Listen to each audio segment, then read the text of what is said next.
The vast majority of Australia's 20 million people live near the coast, so we decided to visit by taking a cruise all the way around this 3 million square mile continent. Starting in Melbourne, we stayed with friends just outside Pakenham, which is 35 miles from the centre of Melbourne. Their house, called Mondala, stands on a 2.5-acre plot which is maintained with the help of their 3 pet sheep.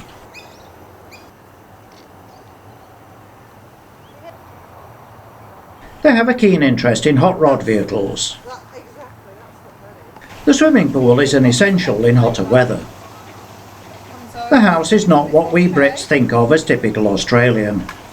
It has connecting rooms on different levels with snug, bar, kitchen, dining room and lounge.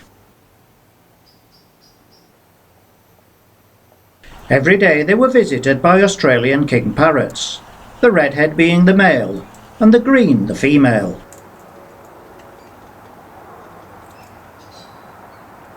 Another visitor is the galah.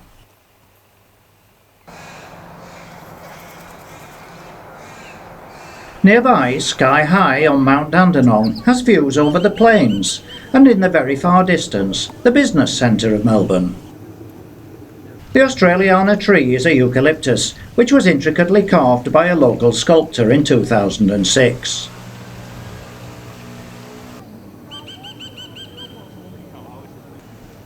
In Crystal Brook Picnic Area in Cardinia Reservoir Park, we saw a family of wild kangaroos. The kangaroo, along with the emu, appear on the Australian coat of arms, as these 2 indigenous species find it almost impossible to go backwards. These particular ones are eastern greys. We also got our first ever sighting of kookaburras.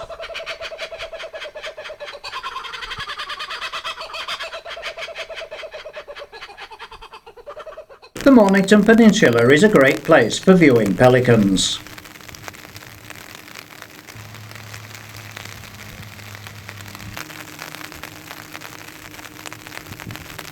Walhalla is a small town in Victoria, around 75 miles from Pakenham. It was founded in 1863 to mine the 3-kilometre vein of gold running through the district. At its peak, it was home to around 2,500 residents and was one of the richest towns in Australia. The historic buildings have been lovingly restored and visitors can wander around the hotel, well, bandstand, fire station, general stores and mine office. Now only 20 people live here. It was the last town in the country to have mains electricity.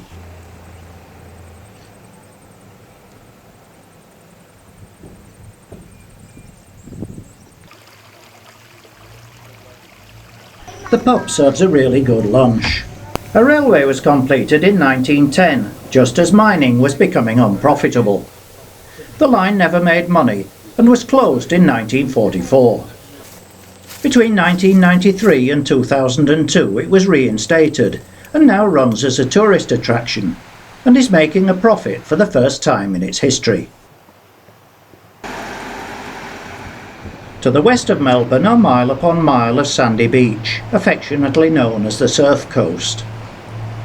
The road along the coast is called the Great Ocean Road, which runs for 151 miles from Torquay to Allansford, although we only went as far as Port Campbell.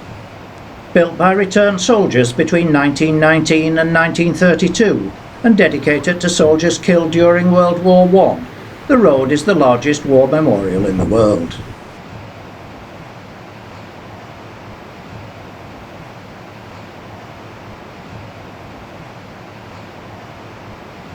It's a very popular tourist route, and on the day we were there was a Rolls-Royce owners rally and they were parked at Bells Beach, home of international surfing competitions.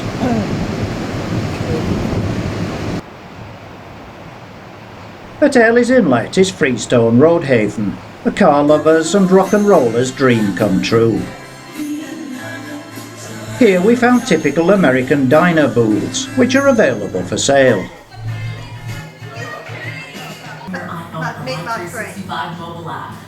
There's also a private car museum. As well as beaches and cliffs, The road traverses rainforests before arriving in Port Campbell, a small tourist resort.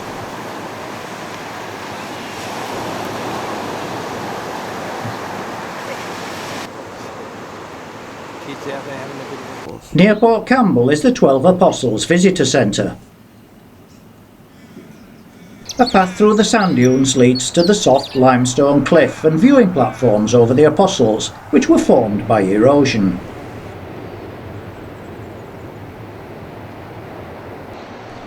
The harsh and extreme weather conditions from the Southern Ocean gradually wore away the soft limestone to form caves in the cliffs.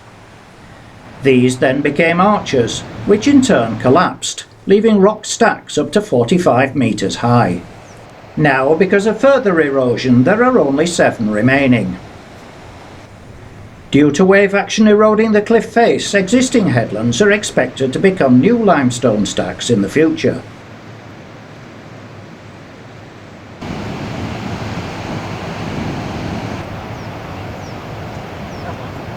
They provide a safe haven for nesting birds. Close by is Lockhart Gorge, named after the ironclad clipper which was wrecked here in 1878 while sailing from England to Melbourne, with a loss of 52 passengers and crew. There were only 2 survivors, one of whom, a young boy, managed to climb out of the gorge and get help.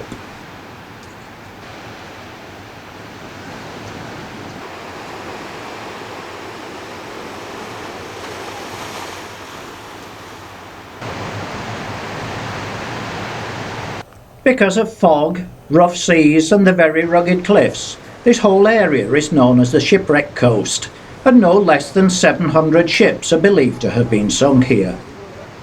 London Bridge is probably 2 more apostles in the making.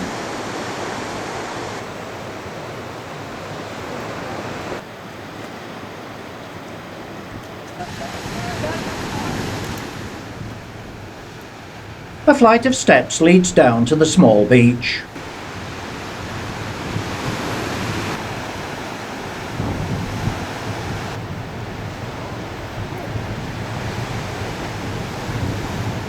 All along the coast, little paths lead down to the water's edge.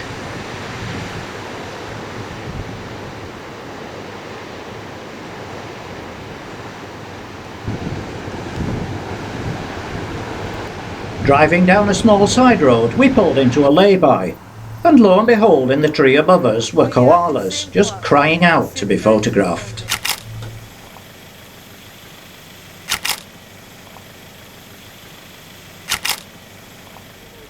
There's a fast and frequent train service from the suburbs into central Melbourne, which is known as the Central Business District, or CBD. The city is the capital of the state of Victoria and was founded by free settlers, not convicts. Although regarded as the most European of Australian cities, it has a large and bustling Chinatown.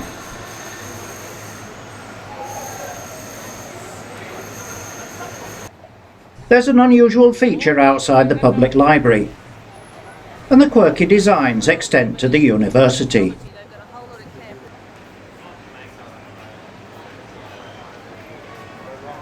It's a shopper's haven, and in Victoria Market you can buy everything from a didgeridoo to a bush hat. And I did. 70% of the state's 3 million population live in the city, many of them in high-rise apartments such as this, where more of our friends live.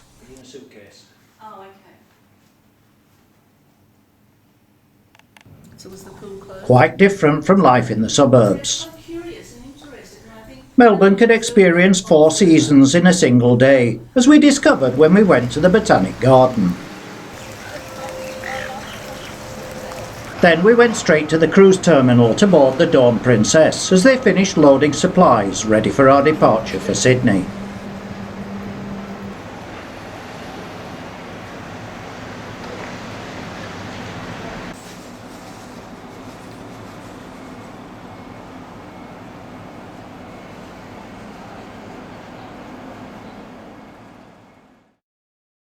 Sydney is the capital of New South Wales, and many cruise passengers arrive in Darling Harbour, as we did. The harbour is home to the Maritime Museum, where there are warships and a replica of the Endeavour, on which James Cook made his first voyage to Australia. We caught one of the many little ferries which swarm around Sydney Harbour.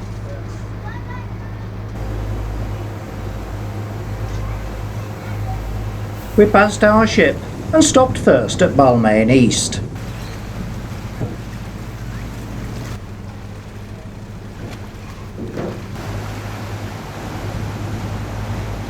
Then it crossed the harbour, called in at Luna Park, a theme park, then went under the harbour bridge and into Circular Quay, where other cruise ships dock.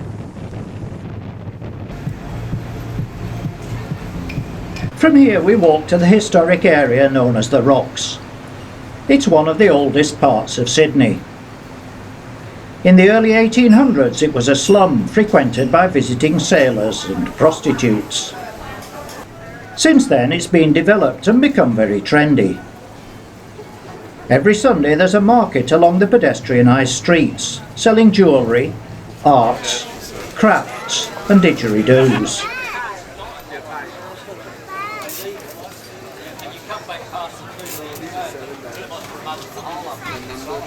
At the other side of Circular Quay is the Opera House with its magnificent tiled roof, and just beyond is the Royal Botanic Garden. Here there is a collection of specimen trees, plants and wildlife in a park setting.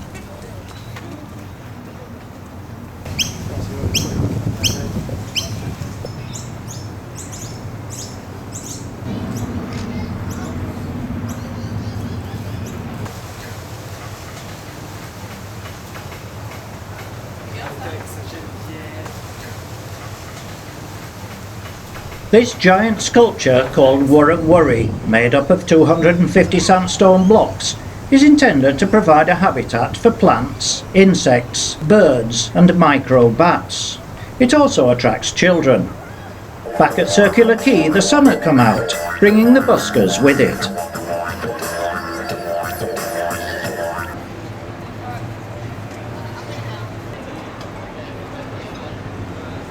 Here we caught another larger ferry and headed out past Holland America's Oosterdam, the bridge, the Opera House and out towards the mouth of the harbour.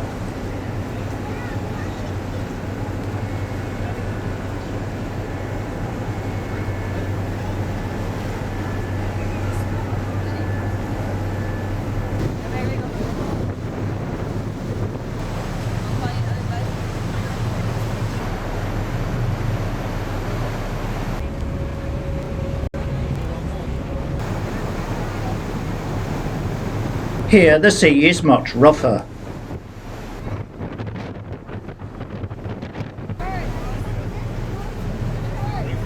After 30 minutes, we pulled into another little harbour at Manly, a suburb 11 miles northeast of the city. Passing the municipal offices, we walked down the Corso, a pedestrian plaza on one of the main streets for shopping and dining.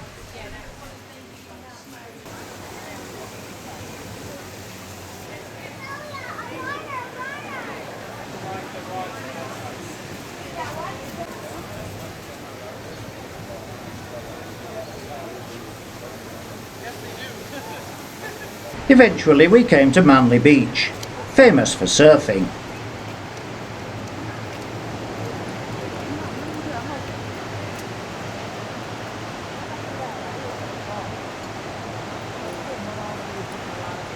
Even the wet weather didn't seem to dampen their enthusiasm.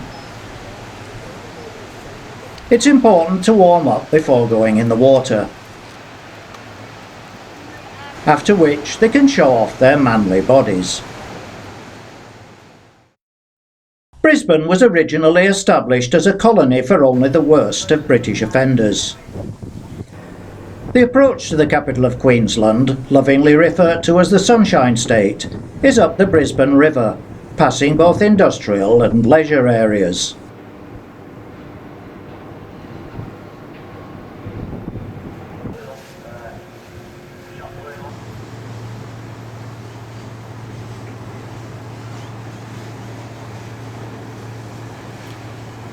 The river winds through the city, so a good way of getting about is the CityCat high-speed ferry service.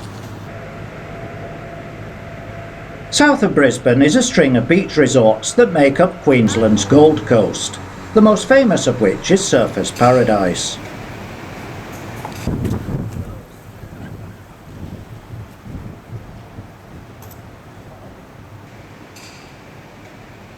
From here we took a scenic cruise on the Gold Coast Canal, passing spectacular homes, many belonging to millionaires and celebrities. There are over 250 miles of man-made canals on the Gold Coast, forming vibrant living waterways, which react to changes in the environment. They have a vitally important role as buffers against flooding, helping to reduce its impacts on surrounding and downstream areas.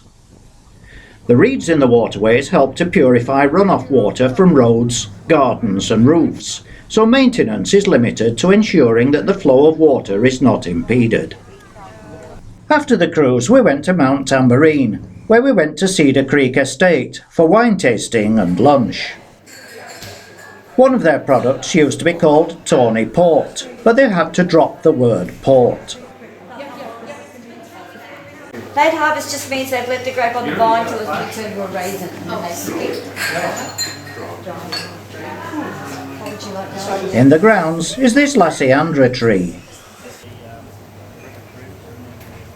There's also a beautiful lake with fountains and ducks.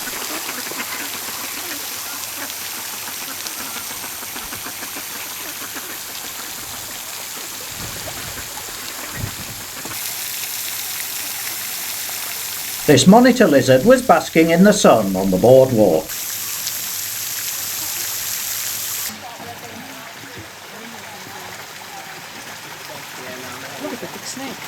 On the estate there's a glowworm cave, though photography couldn't be allowed as it stopped the worms glowing. Anyway, here's a little poem about a glowworm. I wish I was a glowworm. A glowworm's never glum. 'Cause how can you be grumpy when the sun shines out your bum? We had time for a wander round the town of Tamborine, where we looked in this shop which sold Aboriginal art.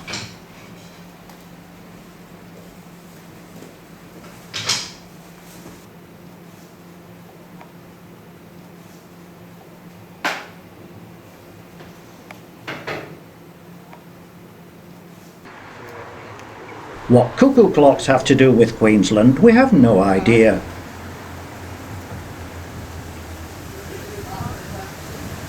We sailed out of Brisbane under the bridge, which was now illuminated. Port Douglas in North Queensland is approached through a gap in the Great Barrier Reef and is a tender port for cruise ships.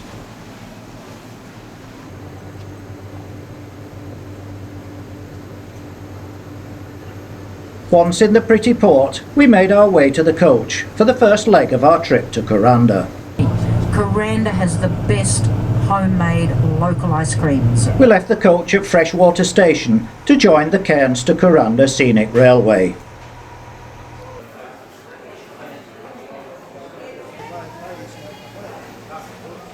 The refreshment facilities on the station are all in old carriages.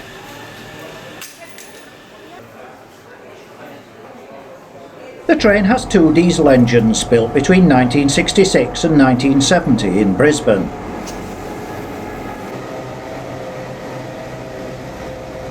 We climbed aboard vintage carriages built in the early 1900s for this scenic ride through the Barron Gorge National Park.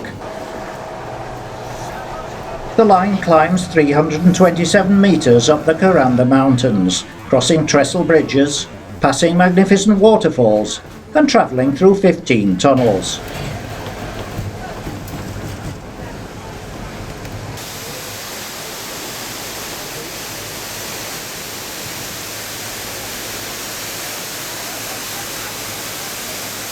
The line was built between 1886 and 1891 and is 23 miles long. It took 1,500 men to build it. The train stopped for 10 minutes for us to get out and photograph the Barron Falls from the viewing platform. The falls drop 265 metres down into the gorge.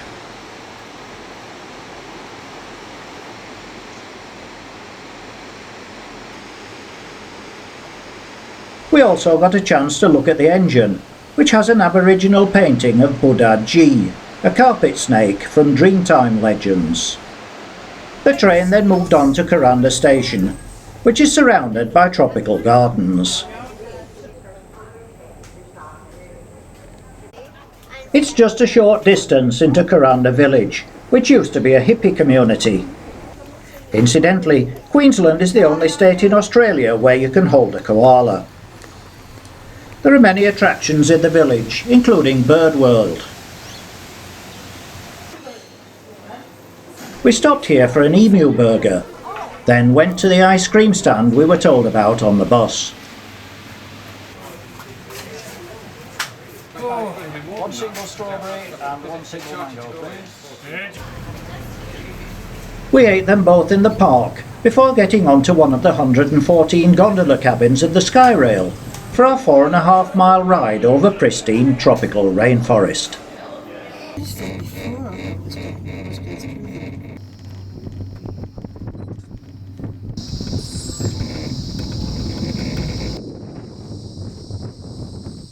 All the towers were lifted into place by helicopter to avoid disturbing the rainforest. There are 2 stations along the way from where visitors can explore the rainforest along boardwalks. This one took us to another viewpoint of Barron Falls, which we'd seen from the train.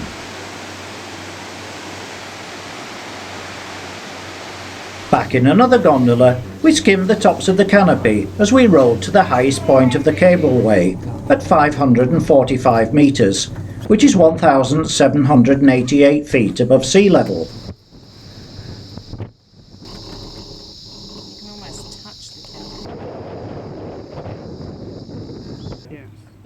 Which I think is a fairly big one.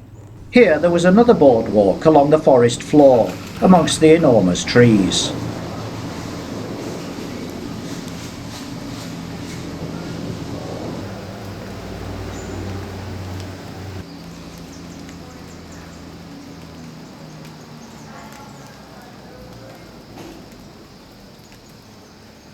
Growing between and even on the trees were vines and basket ferns.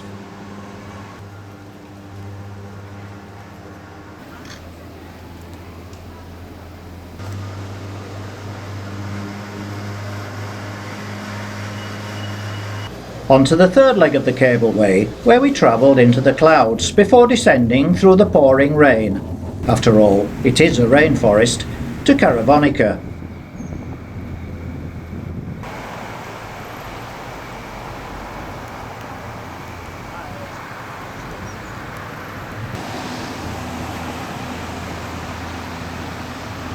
Here there are several lakes, one of which is used for cable water skiing.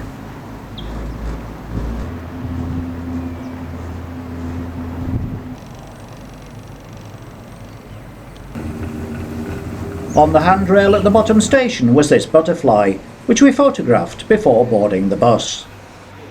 Back in Port Douglas, the souvenir stands were doing brisk business.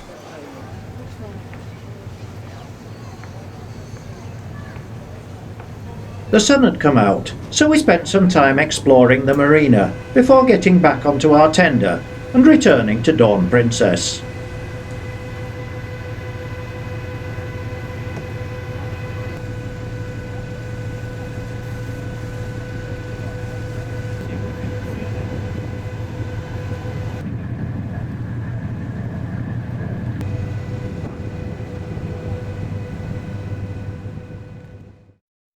Darwin is the capital of Australia's Northern Territory, also known as the Top End. It has a tropical climate and sometimes suffers from devastating cyclones. Jenny's Orchid Garden is half an hour's drive south of Darwin and covers an area of 2 acres dedicated to the propagation and sale of orchids.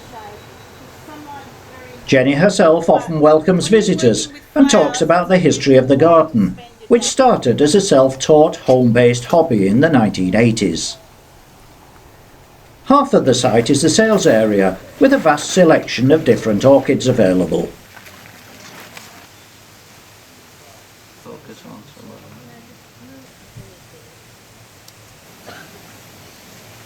The remainder is Jenny's private garden, a collection of over 2,500 plants put together over many years, with well-planned landscaping, including water features, combined with much foliage and an extensive range of tropical orchid species. She serves delicious cream teas on the lawn. Just down the road is the Territory Wildlife Park, which opened in 1989. Visitors get around the park either on foot or on the fleet of little trains that drive around continuously. The park is 37 miles south of Darwin. Situated on 1,000 acres of natural bushland, it contains plants and orphaned or injured native animals representative of the Northern Territory. It contributes to their conservation through research programs, as well as through public education. In the wetland area there are mangroves and a billabong with a family of pelicans.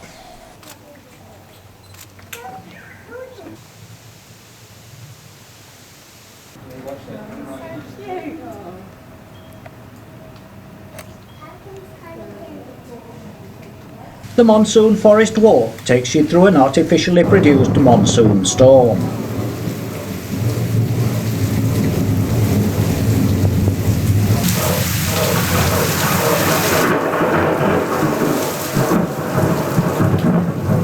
The trail passes ponds full of waterfowl and through the habitat of various lizards.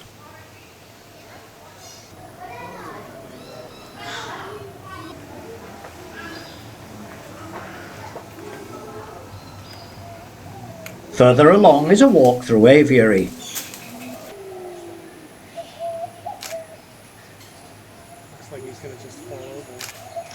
We backtracked through the wetlands to catch the train to the aquarium. Not by any means tame. Here we saw catfish, turtles,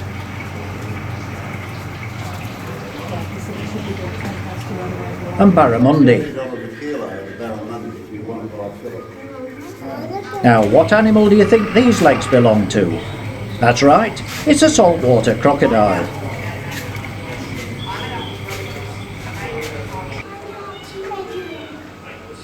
The park has 3 orphaned dingoes, which can be very elusive, but did decide to show off for us. The wallaby at the exit bade us farewell. The Kimberley is one of the last great unexplored wilderness areas on Earth and covers an area about 3 times the size of England. It consists of the ancient, steep-sided mountain ranges of northwestern Australia, cut through with sandstone and limestone gorges, and steep ridges from which the extreme monsoonal climate has removed much of the soil. The coast is typically steep cliffs in the north, but flatter in the south, all subject to high tides. It's impossible to land from a cruise ship, and the waters around it are so treacherous that even sailing around the coastline requires a skilled pilot to be on board. The ship's photographers went out on the rib to take pictures of the rocks, the ship, and passengers. The Kimberley was first settled by Aboriginal people around 41,000 years ago. We spent 2 hours scenic cruising, watching the changing colours of the sandstone cliffs as the sun slowly set.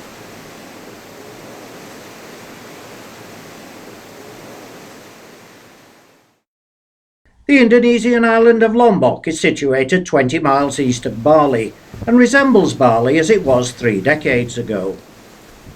The island's scenery ranges from spectacular white sand beaches to terraced rice fields clinging to the forested slopes.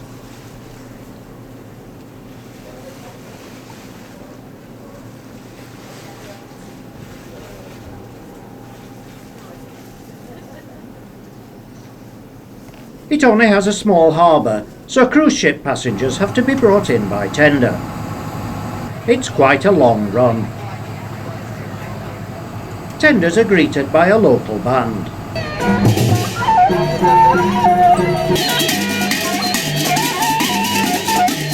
Mayura Park once belonged to the princes of Bali. In 1894, when Balinese and Dutch colonisers fought for the control of Lombok, it was the location of fierce fighting. In the park is the Mayura Water Palace, a superb example of a Balinese floating pavilion, which is approached by a stone causeway guarded by carved lions. The palace was completed in 1744. It was once used as a court of law and a meeting hall.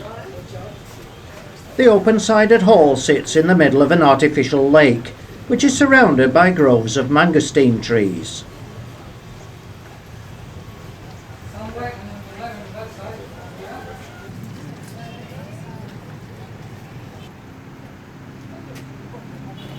The site includes a former king's family temple, a place of pilgrimage for Lombok's Hindus. Leaving Mayura, we travelled by coach to Lingsar. Right now, we are in the Lingsar. Lingsar, this is a really good temple. That means home temple. The temple is an important symbol of unity amongst the island's faiths. Built in 1714, this Hindu shrine also welcomes Buddhist and Muslim worshippers. Many of the island's Sasak people follow Waku Telu, a less orthodox form of Islam, fused with native animist beliefs and practices. The northern, elevated part of the temple is the Hindu section, while the Waku Telu worship in the southern section.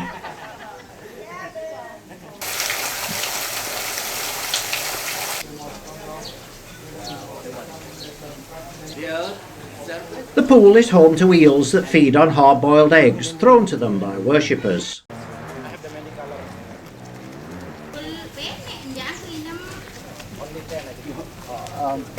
Across the paddy fields is a mosque. As we sat on the bus, we saw lots of horse-drawn carts, a traditional form of transport in Indonesia. Further down the road, we saw dozens of school children, all dressed in the same colour. All the children, this is a special color for Friday and Saturday. Every 2 days is different color. Down a country road, we had a stick fighting demonstration at the entrance to Sisela Craft Market. As well as stalls, there were demonstrations of the various crafts.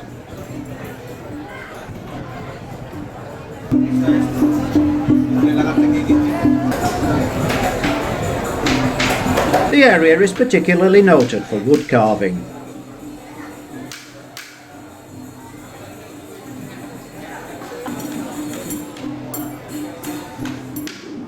Here they were doing mother-of-pearl inlay work.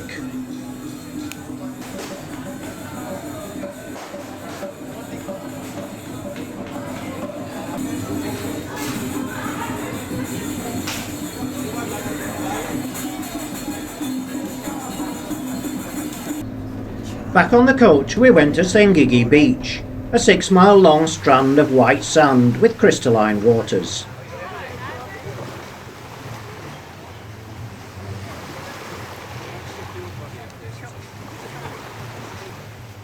Here we had lunch on the lawn.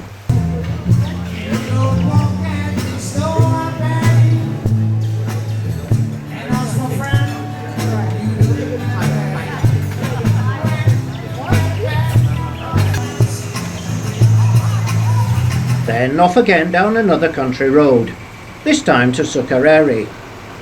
Here there were paddy fields and a small holding.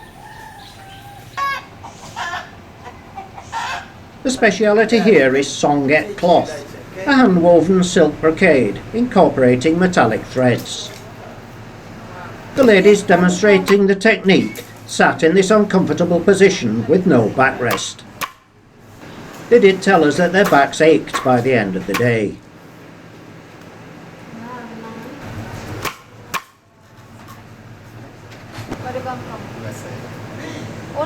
Of course, there was the inevitable opportunity to buy. Then it was off down the road and back to the ship to make our way to Broome.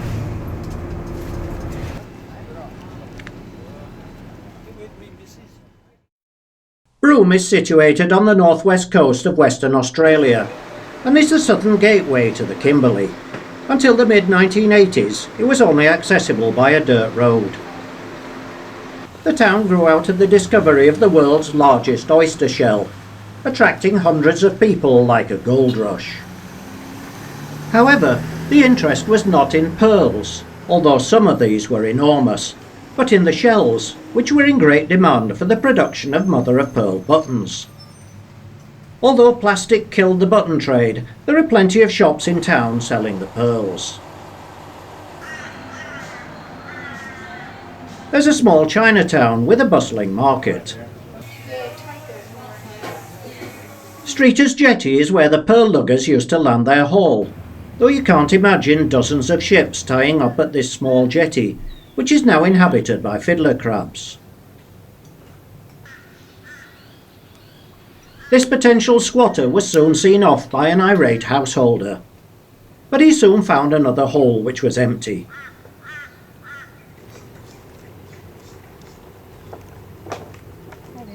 At the pearl luggers store there's a small museum displaying 2 restored sail-powered pearl luggers and some of the diving equipment used in this dangerous occupation. A short ride away by the town bus is Cable Beach, which got its name because of the undersea telegraph cable which was laid between Singapore and Australia in 1889 and came ashore here. The beach, behind which are public gardens, stretches for 13 miles and is very popular with swimmers and surfers.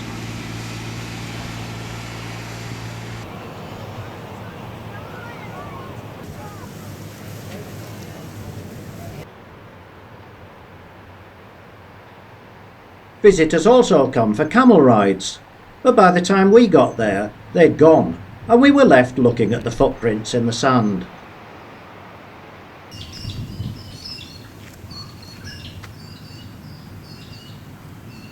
Broome is home to over 300 species of birds, and these pied butcher birds love to sit in the frangipani trees.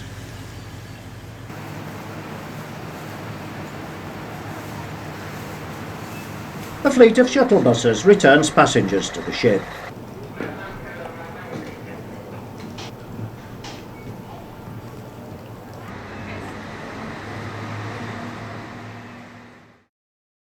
Freemantle is the port city for Perth, capital of Western Australia.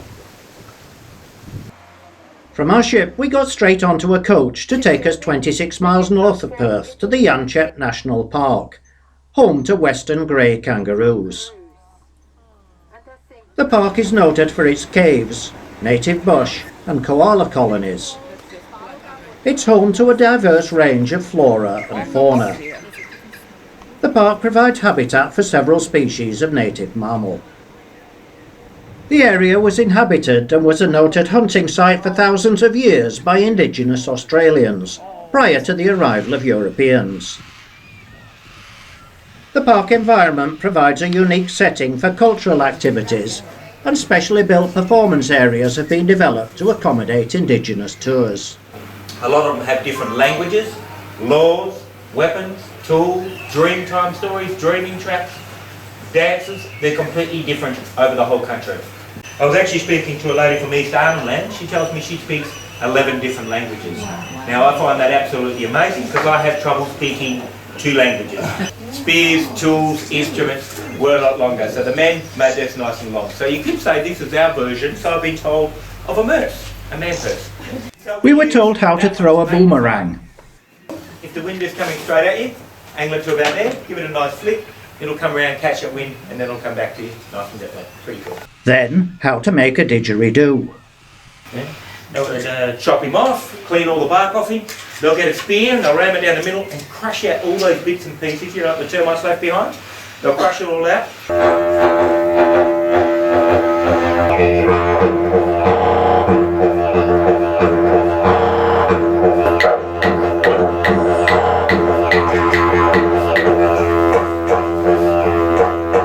There are lots of trails all over the park, and the wetland walk goes around the intriguingly named Loch McNess, home to various wildfowl.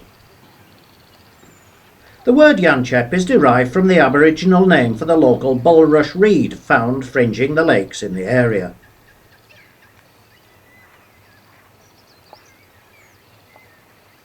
In the heat of the day, the kangaroos like to laze around in the shade of the trees.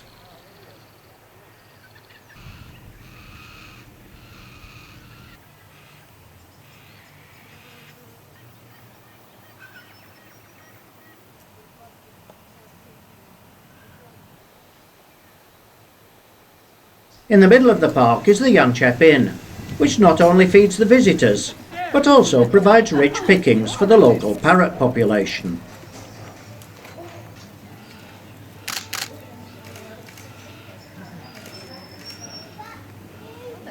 On the outskirts of Perth is Lake Monga, home to the famed black swan, an important part of Western Australia's heritage, which features on the state flag. But we only saw a few coots. There was, however, a lovely view of the city skyline.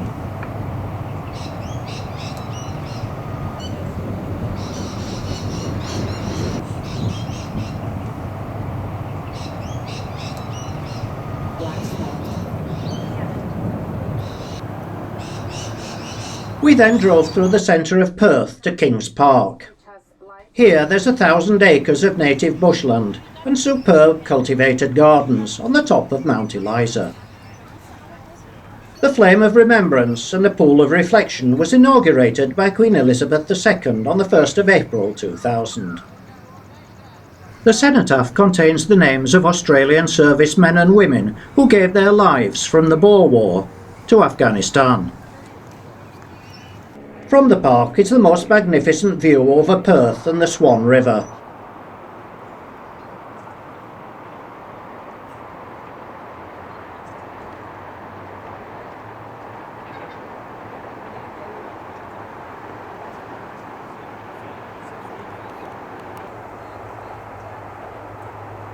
The park is home to over 300 native plant varieties.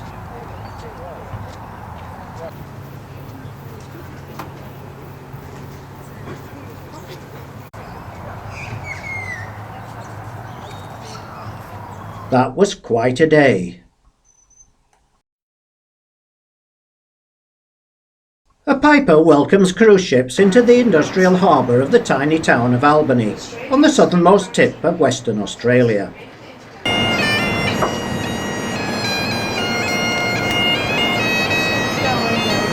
It has a population of just 29,000. In the park, the locals were making the most of the visitors by holding a craft market, complete with entertainment.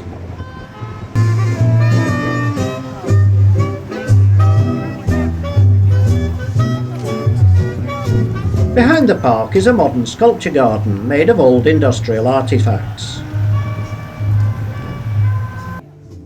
Albany's main claim to fame is Dog Rock. The main street, York Street, was built by convicts and contains many historic buildings.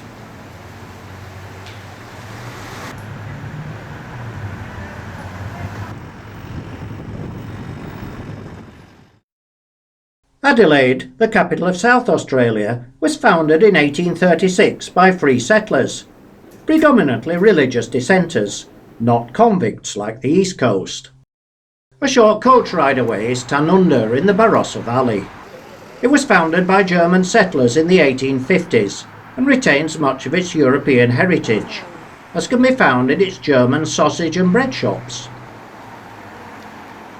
Another part of its German heritage can be found in Tabor Lutheran Church. Many of the stones in the graveyard not only contain German names, but are engraved in German. Inside, the church was very warm and welcoming as we listened to choir practice.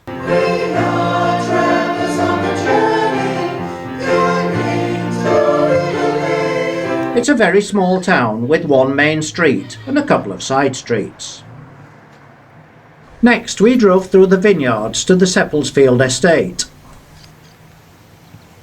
Originally a family concern, it was sold to Australian brewers, famous for Foster's Lager. Later it was bought by a private individual on the proviso that they only produced 6 labels and didn't export.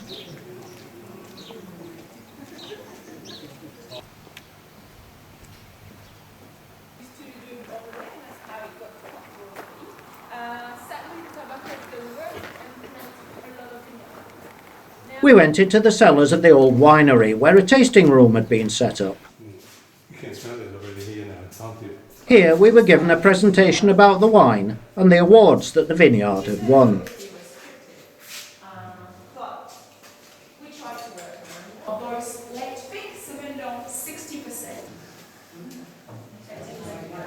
Then we had the opportunity to taste several of their delicious wines, including both sparkling and fortified.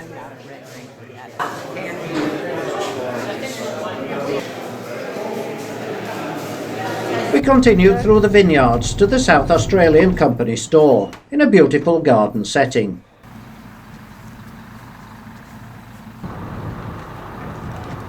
Here we sampled local delicacies and more wines, and then had lunch of kangaroo pie. From nearby Mengler's Hill we had a wide view of the Barossa Valley, and there were also some strange sculptures scattered around. The final stop was the famous Jacobs Creek Winery.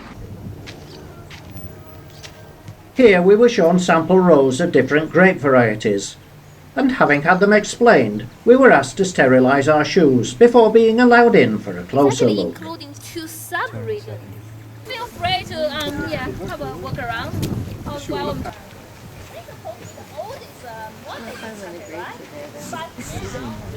Then we went into the very modern visitor centre for tastings and sales.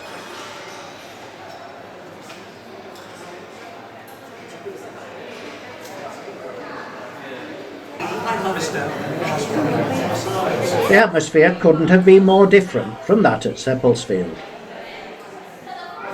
Finally, we sailed at sunset for Melbourne to complete our circumnavigation of this most interesting continent.